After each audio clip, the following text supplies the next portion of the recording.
In this video, I'm going to walk you through how to add a folder to your Moodle course so that you can group a number of related files and avoid having your courses become the scroll of death, or rather a very long list of files students have to scroll through.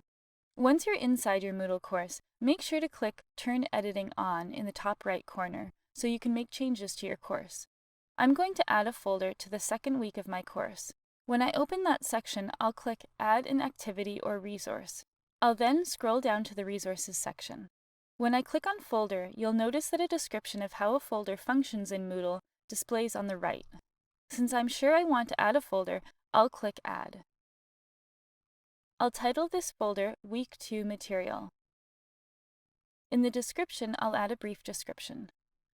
Moodle gives me an option to display this description on my main course page, but I prefer to keep my course page uncluttered, so I'll leave this box unchecked. In the content section below, I can either click the Add button to locate a file on my computer, or I can drag and drop files into this area. I find this a bit quicker, so I'll drag and drop 3 files I know I want to add to Week 2. Once the files are added, I'll review the settings below.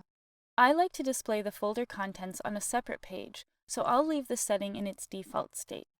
You can adjust a number of other settings related to your folder, including tracking activity completion. If you're ever unsure about what a particular parameter does, you can always click on the question mark beside it to read a description of the parameter in a bit more detail. Once you're happy with the settings, click Save and Display at the very bottom of the screen. This is how your folder will appear, with the option to open and download each file, or the option to download the folder and its contents as a zip file if students wish. I'll now go back to my course by using the breadcrumb trail at the top, and I can see the folder I've added in Week 2. Since editing is still on, you can see the edit link and drop-down arrow to the right of my new folder. If you'd like to control when students are able to view this folder, you can temporarily hide the folder by clicking on the drop-down arrow and then selecting Hide. Once you're ready to release the content, you can use the same drop-down arrow and select Show.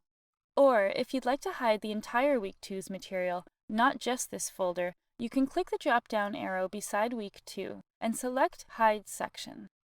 Once you're happy with the course settings, click Turn Editing Off in the top right corner. And remember, you can always view your course as your students see it by going to the Administration section on the left, clicking Switch Role to, and then selecting Student. Well, that should get you started with using folders in Moodle. Feel free to check out our other Moodle for Instructors videos to learn about some other useful features.